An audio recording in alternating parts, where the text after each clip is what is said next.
Right, good evening, everybody. Welcome. As principal, it's my great pleasure to introduce tonight's inaugural lecture entitled Contributions to Global Thinking from the Space We Have Imagined as China, which will be delivered by Professor Gregory Lee of the School of Modern Languages.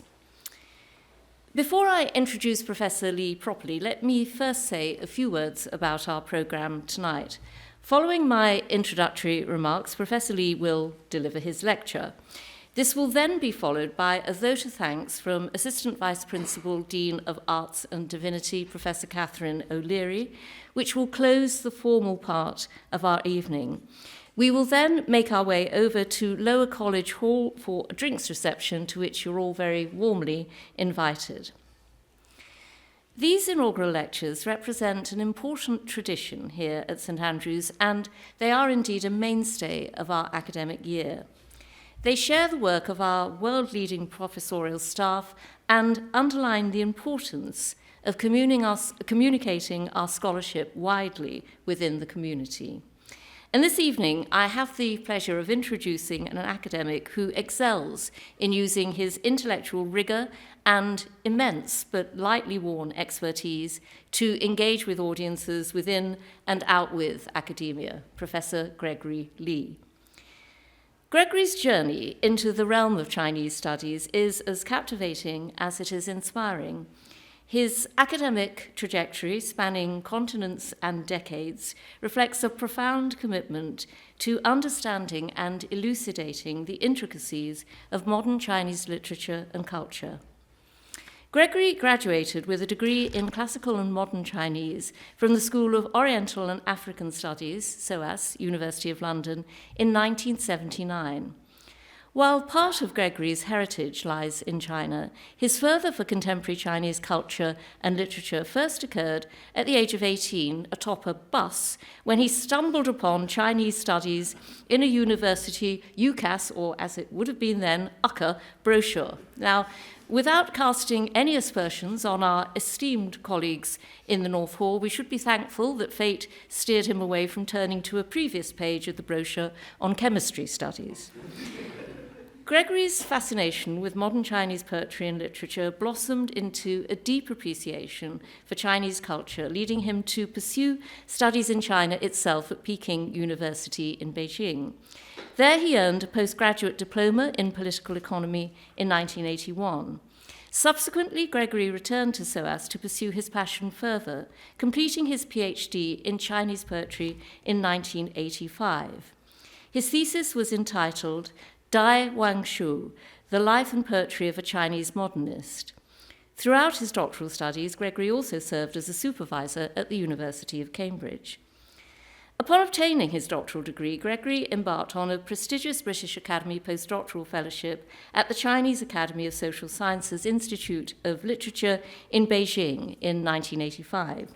From 1987 to 1988, he returned to SOAS and lectured in the Department of East Asia. Gregory went back to China once more, this time as a news analyst for the BBC, covering Chinese and Hong Kong affairs. His time there coincided with the 1989 Tiananmen Square protests, and he produced a radio documentary titled The Urgent Knocking, New Chinese Writing and the Movement for Democracy, which aired on BBC Radio 3 on the 4th of June 1990, marking the first anniversary of the Tiananmen massacre. The documentary was told through the prism of Chinese poets, writers, and singers in exile who bore the brunt of political clampdown. Throughout his career in academia, Gregory has continued to share his research in the public sphere.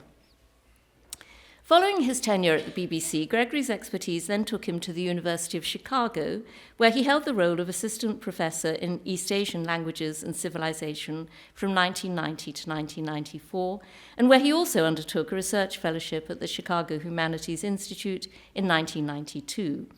Subsequently, Gregory moved to the University of Hong Kong, where he served as an associate professor in the Department of Comparative Literature from 1994 to 1998.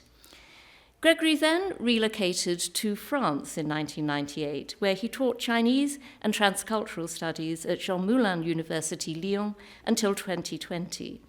His dedication and expertise led him to assume the role of director of the Institute for Transtextual and Transcultural Studies, and later the first vice president, a role he held for 3 years.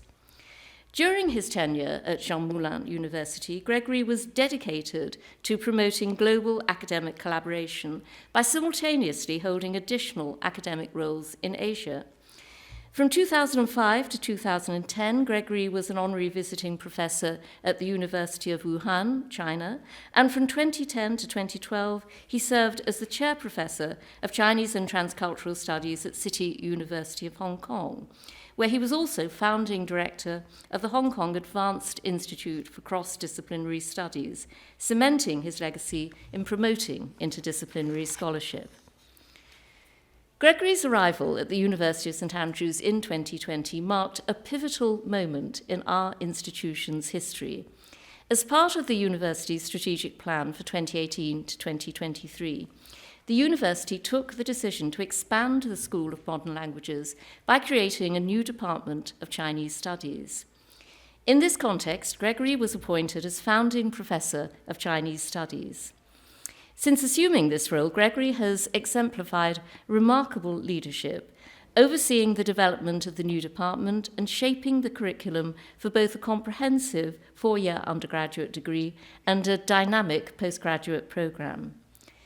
Gregory also generously donated a significant portion of his personal library to the university the year he arrived, and these valuable books have since been catalogued and integrated into the university's Chinese collection.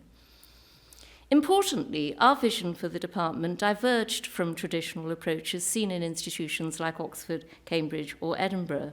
Instead, we wanted the emphasis of study to be on modern and contemporary China and Chinese language, with a keen focus on the cultural dynamics of the Chinese-speaking world. Gregory's research prowess further amplifies our commitment to this vision. A distinguished scholar in modern Chinese literary and cultural studies, his extensive body of work delves into themes such as the representation of Chineseness, the Chinese diaspora, the transcultural and intellectual decolonization. His research areas are diverse and include collective memory, censorship, the technological society, the Anthropocene, and the ideology and portrayal of labor. Notably, Gregory's exploration of pre-modern, pre-Chinese philosophical thought, such as Zhang Su, who he will be speaking about this evening, adds a distinct dimension to contemporary problem-solving discussions and intellectual innovations. His current research project involves creating an archive and writing a multi-volume history of Chinese culture from 1976 to 2025. Gregory's most recent books include China Imagined, From European Fantasy to Spectacular Power, published in 2018, and the path-breaking The Eighth Chinese Merchant and the Disappeared Seaman, published in 2022, that intertwines written Cantonese with English in a pioneering dual-language format. This narrative chronicles the harrowing tale of the mass deportation of Chinese seamen from the UK between 1946 and 1947. Gregory predominantly writes in English nowadays, but his versatile repertoire extends to French and Chinese, both of which he has published in widely. So today we are celebrating an academic who is so well recognized in the field of Chinese studies and one who is truly gifted in communicating his research to a wider audience. So it's a pleasure now to welcome Professor Gregory Lee to deliver his inaugural lecture, Contributions to Global Thinking from the Space We Have Imagined as China. Please welcome Professor Lee.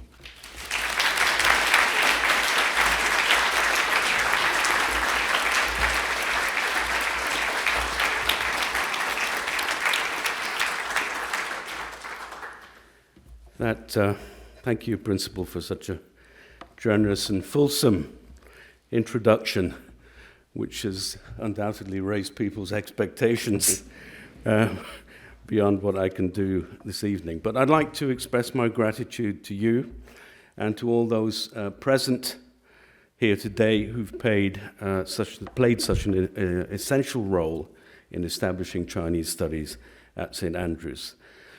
You know who you are, and I'm very, very grateful to all of you. And, of course, the fight continues, as we say. So I shan't actually be using a PowerPoint today, but at the end of my lecture, I shall show you a list of names and terms that I've employed. Today, I'll address the thinking of the philosopher Zhuangzi, who was active in a part of the territory we now call China during the late 4th century before the Common Era. And I'll demonstrate how this philosophy can be seen to complement the work of European philosophers from Plato to the present day. I'll start by interrogating what we've understood by China and go on to show how Zhuangzi stands apart from the so-called Taoists, an anachronistically concocted school of thought. I'll demonstrate Zhuangzi's understanding of the Tao, or of the Tao, as we now call it, and of the concepts of power and the limitation of power in the work we call the Zhuangzi. This philosophy, addressing our relations with nature after humankind had subtracted itself from it, may help us to apprehend otherwise our relationship to the biological and physical world of today, an essential reassessment as we face the crisis that is climate change. Much of today's lecture will hinge upon the philosophical work now known as the Zhuangzi. Zhuangzi is one of those philosophers who lived around 2,300 years ago, somewhere in the territories known as the Warring States, in a small segment of what would later become known as, in the West, China. Zhuangzi lived and did his thinking probably sometime after the death of Confucius. And thinking back over the career that brought me to this lectern today, that Sally so eloquently traced for you, altruistically, I'd like to see it as having advanced the marginal, the neglected, the minor, the less known, the less heard, even the totally unheard. And while thinking back over those decades or so of my career, I wrote down the following phrase: a concern for the small, the wizened, the curled up, the left in the corner or by the side of the way. And in writing this lecture, I realized that the coincidence with the concerns of the text on which I'll focus today was striking, for the Zhuangzi gave voice to all of these. The work that brings together texts thought to be written by Zhuangzi alongside other texts in a similar vein was put together after his death and goes by the name of the Zhuangzi. The language of the Zhuangzi, the language of the philosophers who circulated in the relatively small part of the space we today call China, has about as much in common with the modern-day Chinese language as Old Norse does with English. The syntax of the language is totally different. Its vocabulary is more restrained. The linguistic link is that the Chinese characters of today have their origins in a written language that is several thousand years old. We've little clue as to how the language of Zhuangzi was pronounced, although attempts have been made to reconstruct it.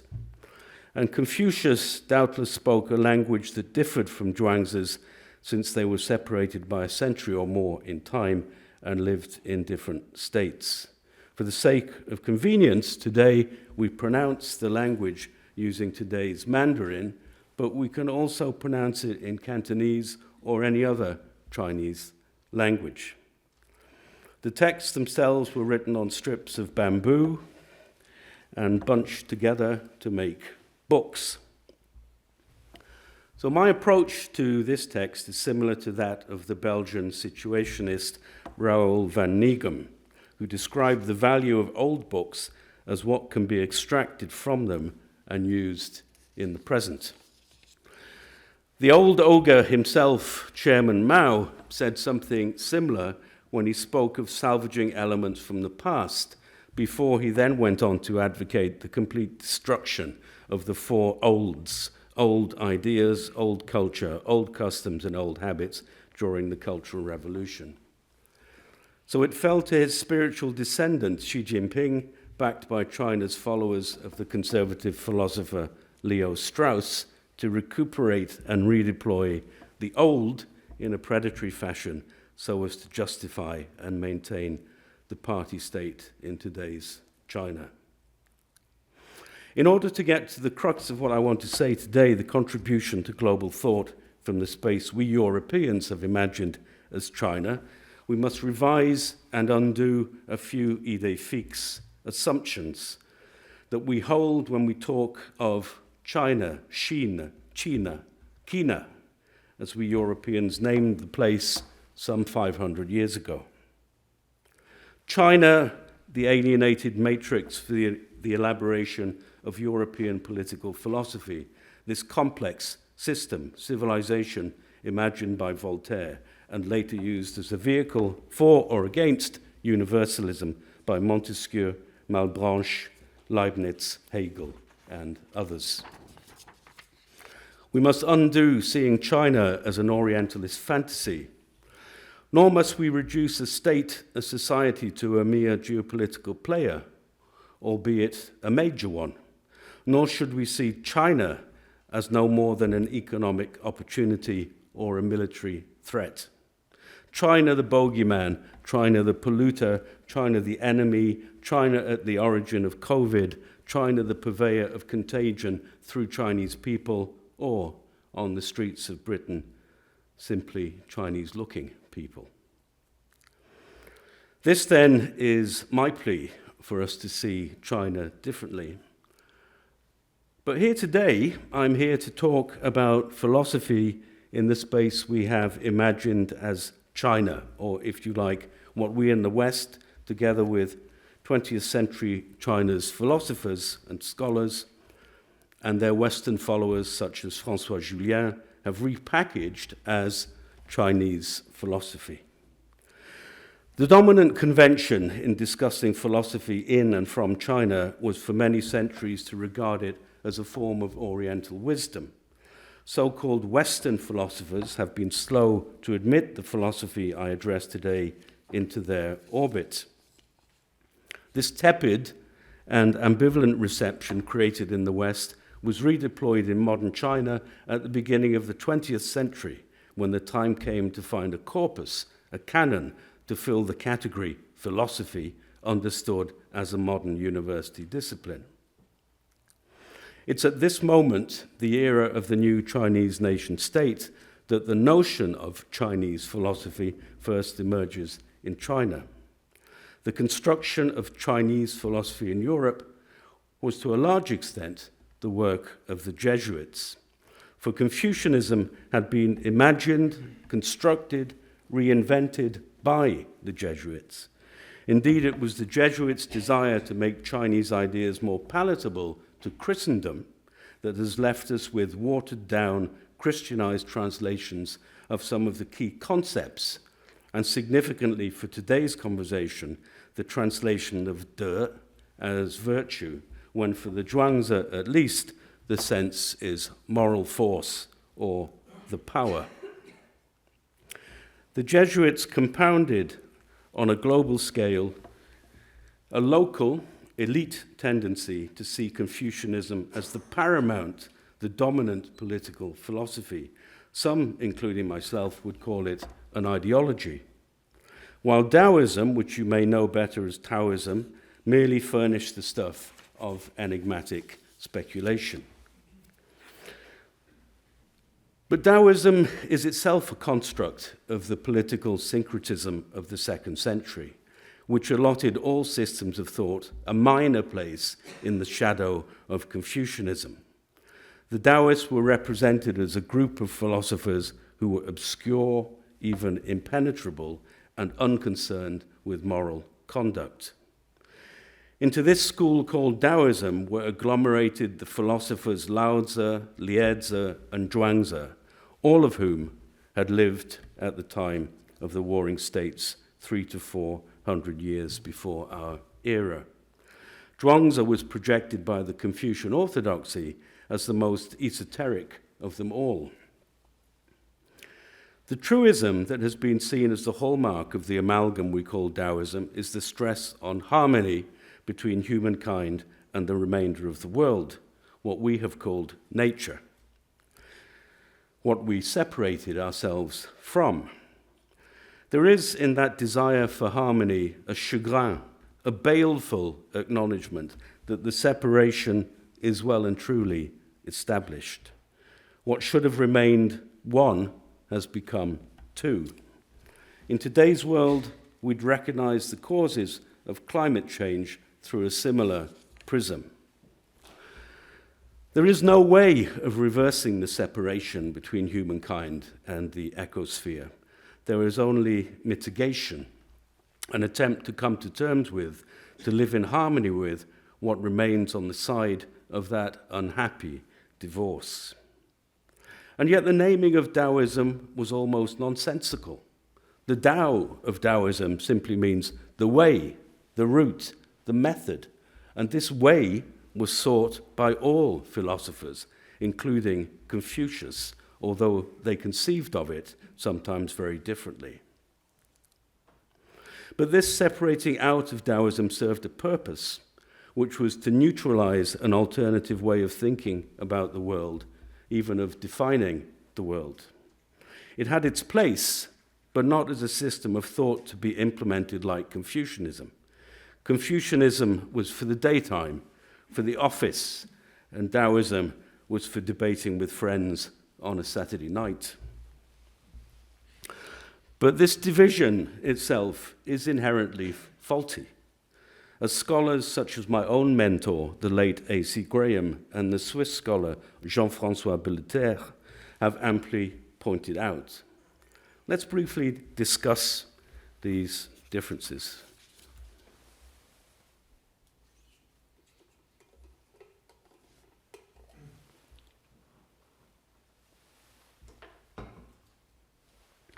The two major philosophers associated with what we've come to know in China and elsewhere as Taoism are Lao-Tzu and Zhuangzi.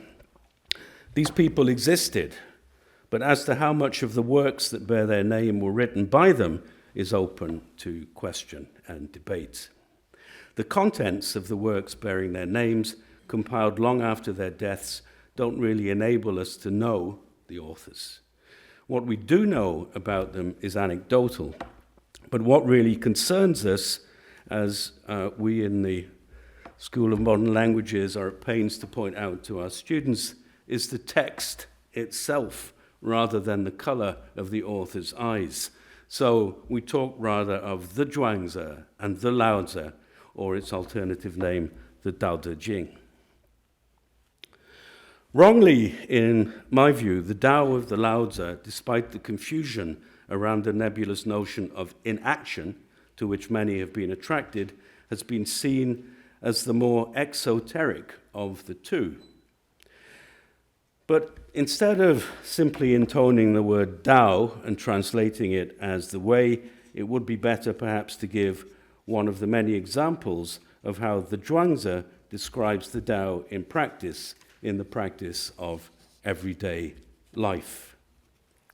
So, here is an encounter between a historical personage known as the Duke of Huan, a ruler of the state of Qi, who reigned in the 7th century before our era, and an imaginary cartwright or wheelwright named Bian.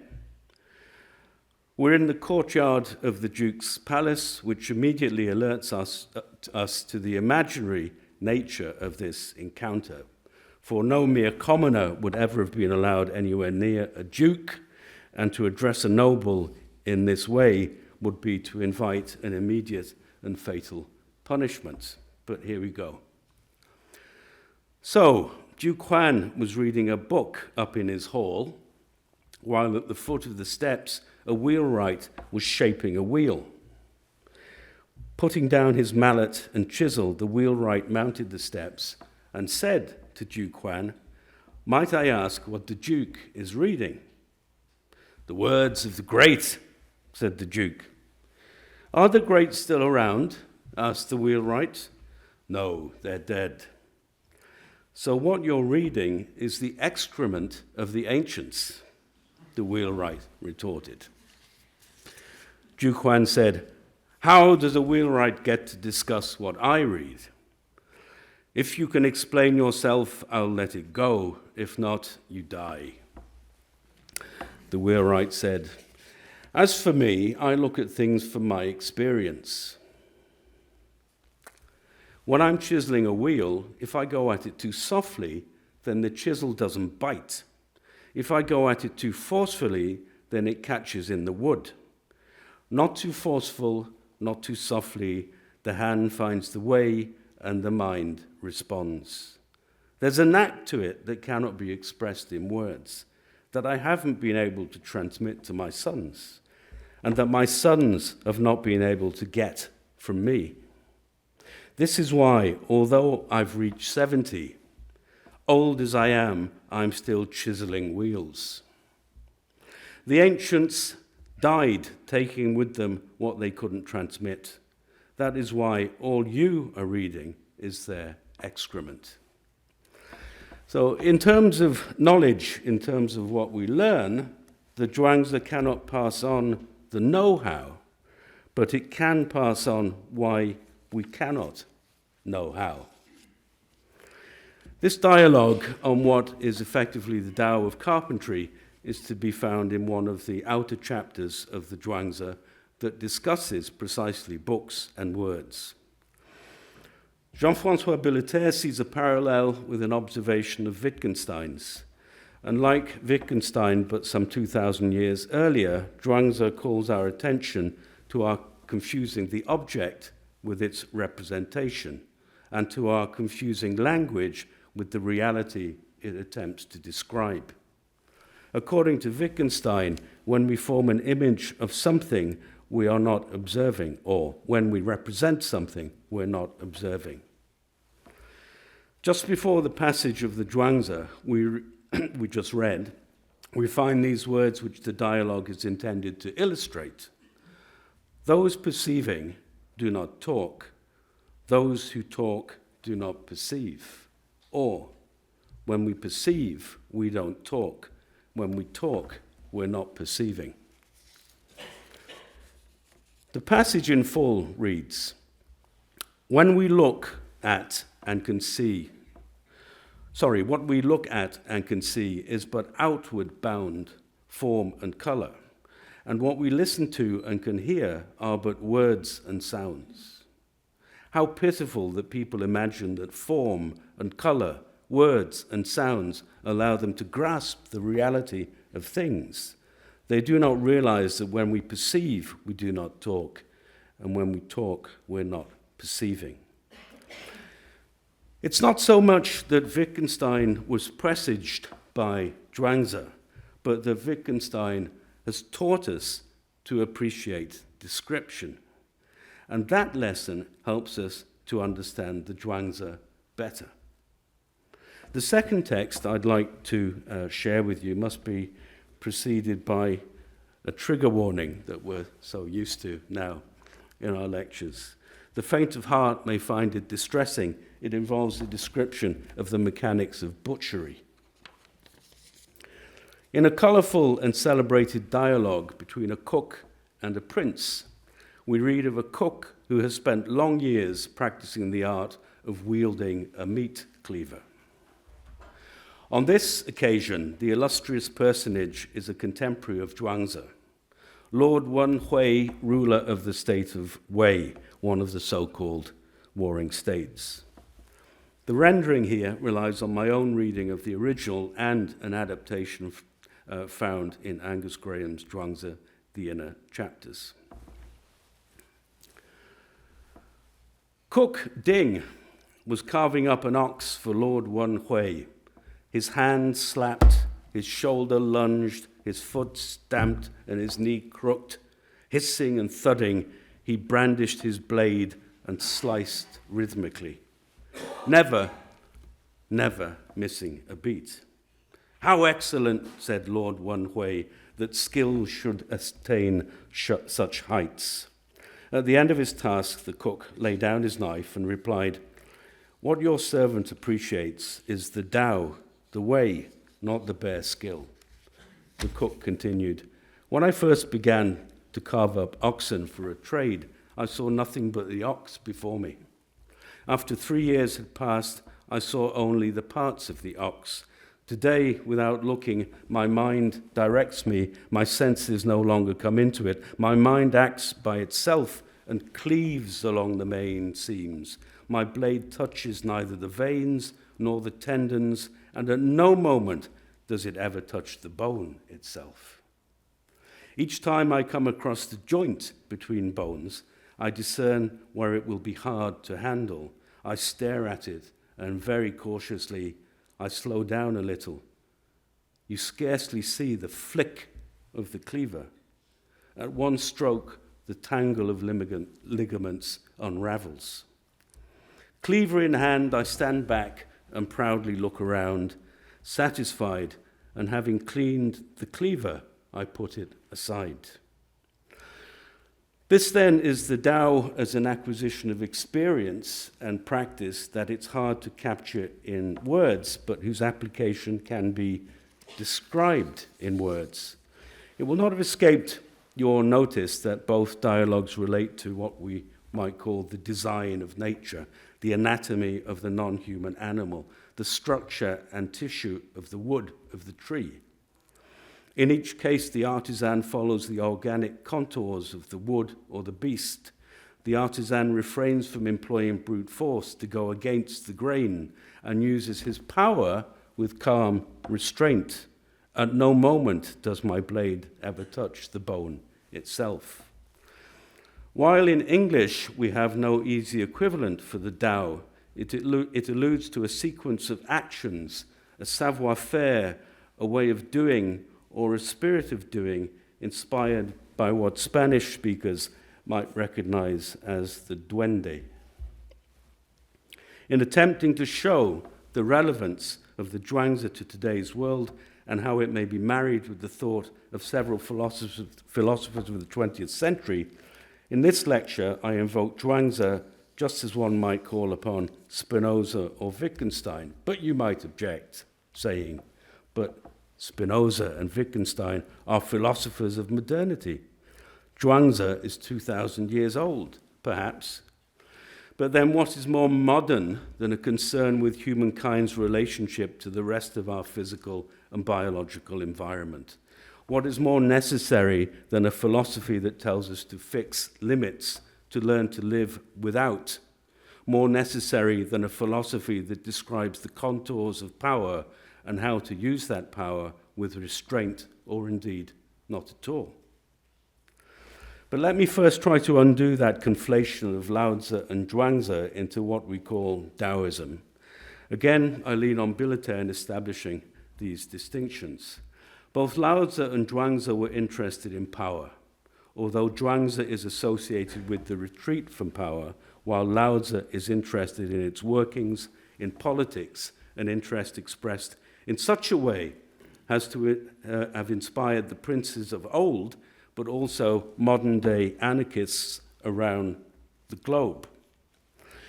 If we come to the basics, we see that for Laozi, reality has a source, and the prince, any prince, should represent themselves as being at the origin of that reality, so as to exercise silent and unfelt domination.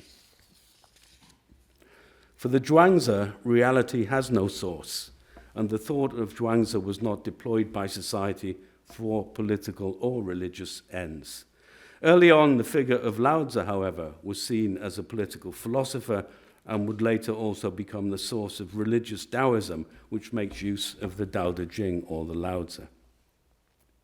As to the modern usefulness of the Zhuangzi, for 2,000 years the Zhuangzi was treated as an esoteric text over which the retired scholar might pore and muse, and perhaps what we previously lacked in order to make sense of the Zhuangzi were the 20th century's strategies of reading.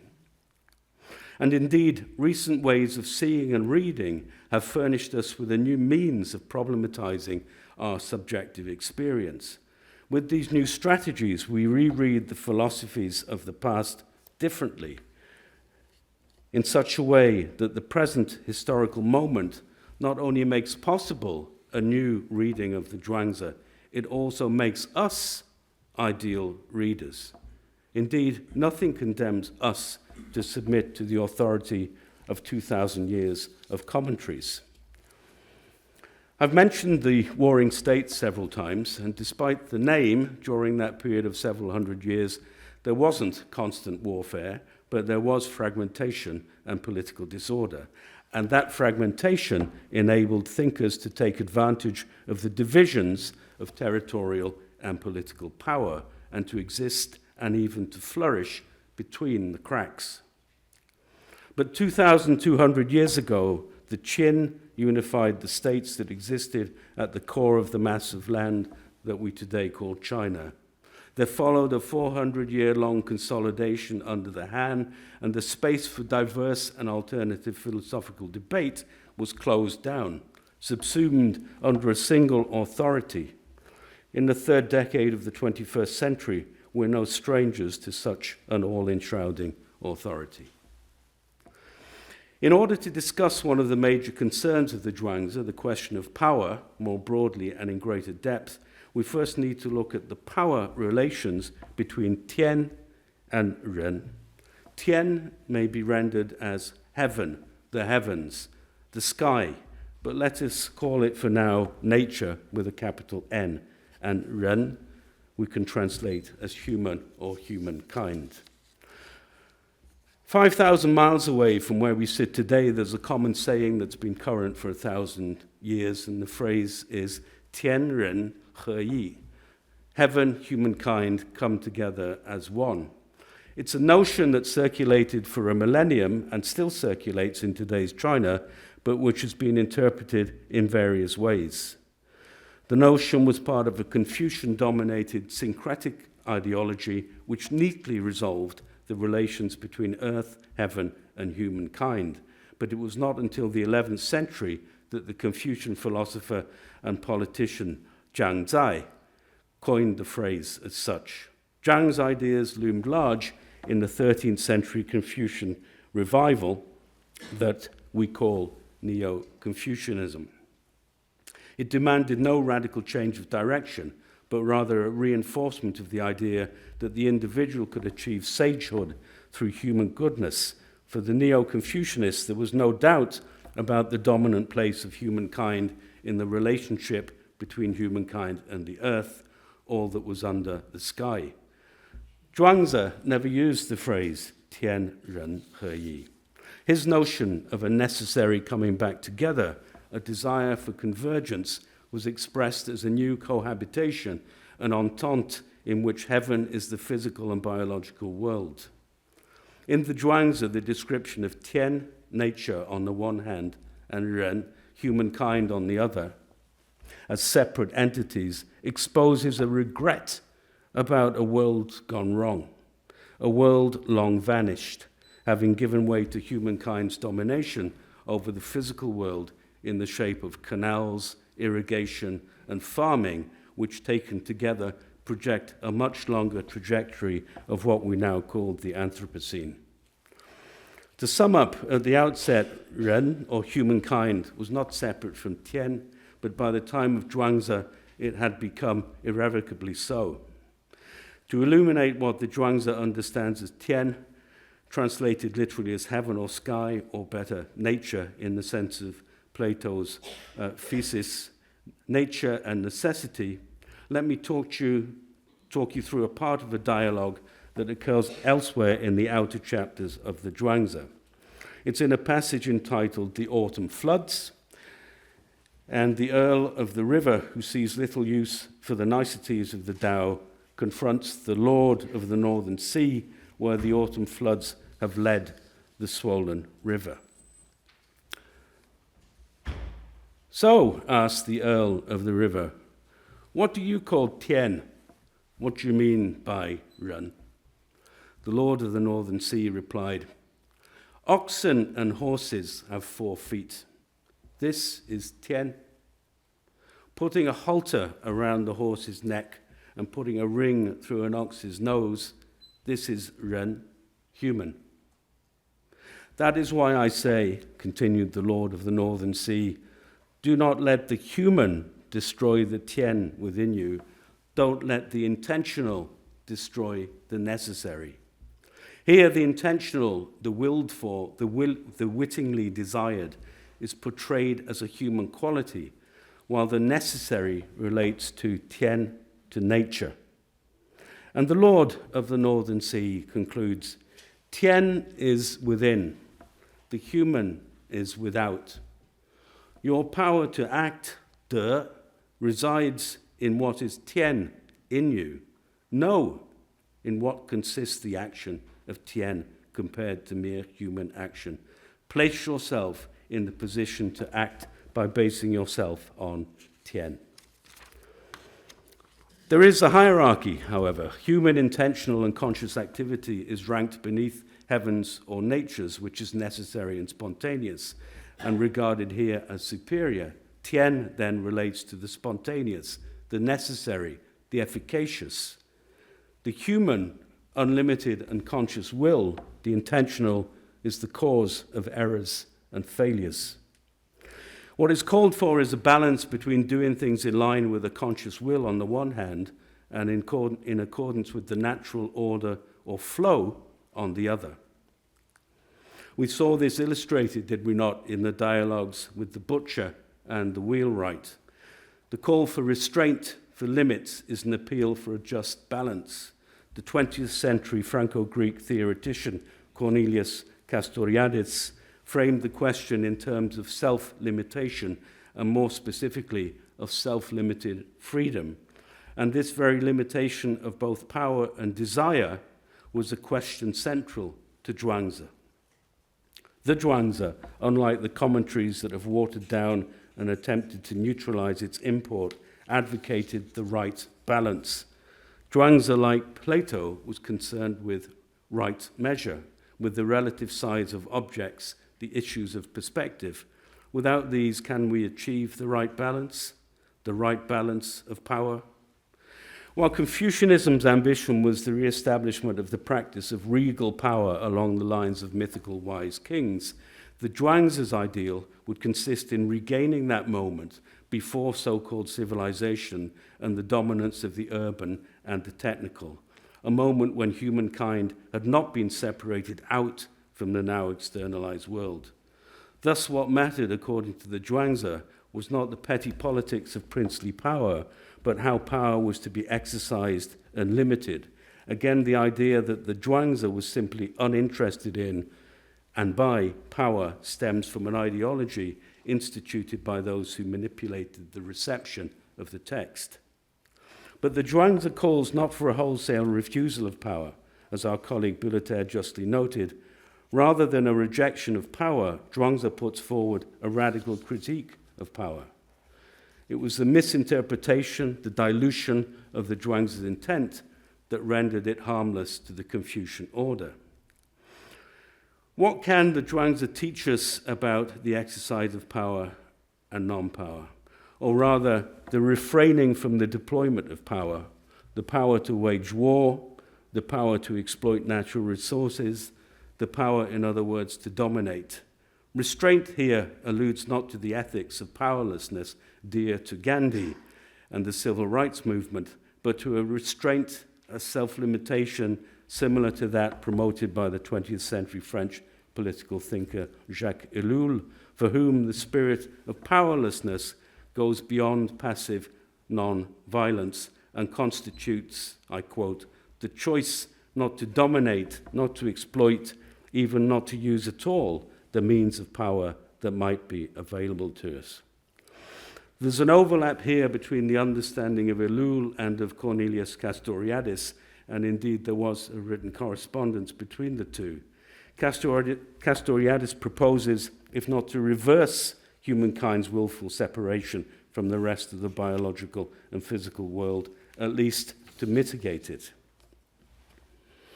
Restoring the critical bite to the Zhuangzi enables us to see what it prescribes are indeed voluntary limits to the damage to the physical, biological world inflicted by and coincidentally upon humankind. Humans, the Zhuangzi tells us, wear away their energy and ask for disaster because they are the playthings of their own desire.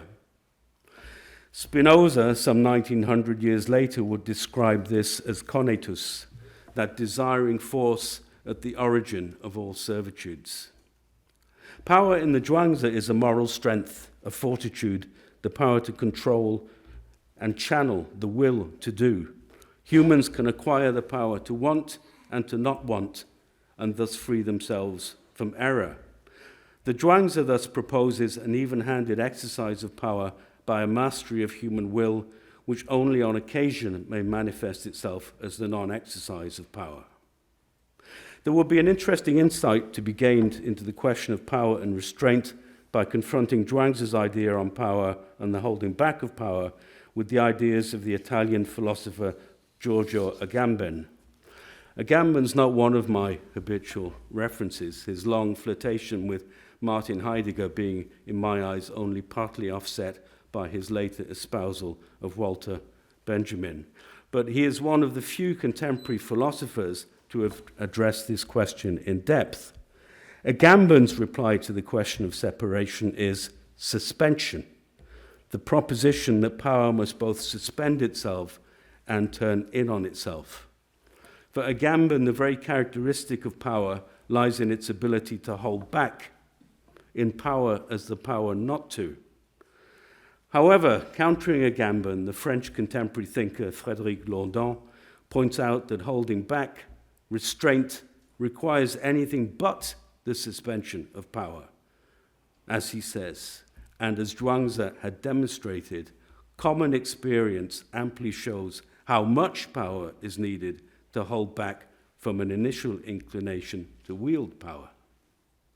To go against an initial inclination requires an effort.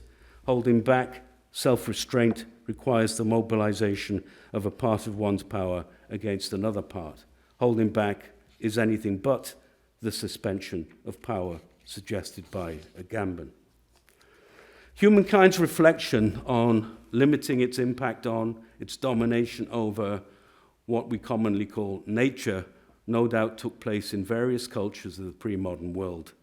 But we can directly access only those that present us with a written record, that of the early philosophers, for instance, those we call Greek, those that we call Chinese, and here I leave aside the Indian and Persian traditions. But while Plato has long been recognized as a pillar of common human heritage, the Zhuangzi, alongside the texts of other philosophers who were active 2,500 years ago in part of the territory we Europeans name China, has not been so recognized. While Plato and his audience were ignorant of Zhuangzi, just as Zhuangzi knew nothing of Plato and the corner of the planet he inhabited, today we have in our rearview mirror both Plato and Zhuangzi. Plato was not concerned with China, but then neither was Zhuangzi. Both were engaged in doing philosophy based on and for the known world, not for a particular nation. Having access today to the work of both, we have no reason not to take into account the philosophy of the Zhuangzi. In modern China, hundreds of thousands have read Plato. The Plato in China today that is popular is the Plato of Leo Strauss. However, in the West, how many of us are acquainted with the Zhuangzi? Both Zhuangzi and Plato were concerned with what we now call nature. In the Zhuangzi, the world is referred to as tianxia, literally under the heavens, under sky, a concept warped by Confucius into a mere governable space that must be united by a hegemonic prince, a polity later construed in English as empire. For Zhuangzi, humankind has subtracted itself from the world considered as a whole, from under the heavens, and sought to dominate and exploit what remained as nature, as we still do, while all the time talking of sustaining. Whether exploiting or sustaining, we still treat under the heavens as an object external to ourselves and at our service. It is the absence of limits that has led to the present environmental and climatic catastrophe that confronts us. Even 2,500 years ago, Zhuangzi and those who thought like him could only talk of inverting the trend, mitigating the damage by which their time was already around them. In farming, in urban construction, in massive public works, all representing a homogeneous human vision of the control and the domination of nature. What was also known to Zhuangzi as the myriad things, the ecosphere in its widest sense. In other words, the Zhuangzi already questioned the dominant Confucian vision that the bureaucratic and the technical were somehow neutral. As Elul would tell us in the mid-20th century, the technical engenders the development of power, and in turn power engenders imbalances and becomes uncontrollable, for it inevitably encourages immensity. Zhuangzi and those who compiled the work that bears his name lived at a time of disorder and of disruptive conflicts, but also of intellectual effervescence. And just as they did, we in the 21st century are living through a disconcerting, dangerous, and uncertain moment. So I hope I have been able to demonstrate today that a closer reading of the Zhuangzi and of the Zhuangzi's admission into the pantheon of philosophers that merit our attention would benefit humankind as a whole and not just a single nation state on the other side of the world. And who knows, perhaps after all, we may have something to learn. Thank you very much for your attention.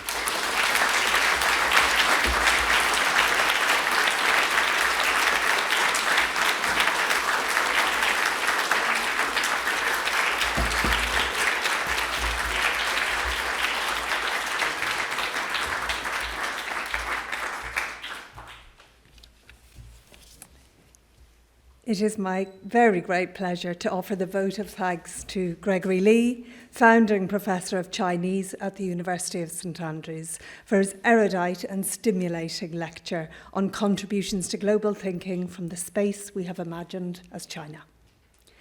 Professor Lee has challenged our thinking. He has asked us to think anew and differently about our understanding of China and its relationship with the West. He has shown that what we tend to describe as Chinese philosophy, and often diminish by highlighting geographical boundaries and Orientalist thinking, should be viewed instead as a key part of global philosophical inquiry. His lecture reminds us of the value of intercultural connections and of the importance of respecting and learning from unfamiliar and sometimes marginalized perspectives. This interconnectedness can also be seen when Professor Lee draws on mid-century situationist thinking to explain the value of ancient texts and to show how ideas contained in an ancient collections of writing, the Zhuangzi, find echoes and parallels in Western philosophy, both ancient and modern. Focusing on the Zhuangzi, Professor Lee shows how an engagement with the source material, putting aside the more familiar historical and self-interested translations of key concepts by Western players, leads to better understanding of the text and the lessons that it contains for humanity, in particular what it says to us about power, ideology, and our relationship with nature in the age of the Anthropocene. But how can reading ancient Chinese texts help us to understand our relationship with the environment in the present? Professor Lee provides an answer. The idea that the unity of nature and humankind has been lost is lamented in the Zhuangzi. Yet it offers us lessons in how human action can either work against or with the flow of nature, and how we might learn to harness our desires and power to find just balance with the natural world around us. Professor Lee then asks us to consider what we might learn from the Zhuangzi about the powerful political choice not to exercise our domination over others and over nature. And so, his inspirational lecture this evening has given us insight into an alternative philosophy, one not to be dismissed, marginalised or limited to its geographical origins, but to consider part of a common human heritage and to employ globally in our necessary goal of practising harmonious and just ways of doing for the times in which we live. Professor Lee, thank you. Thank you.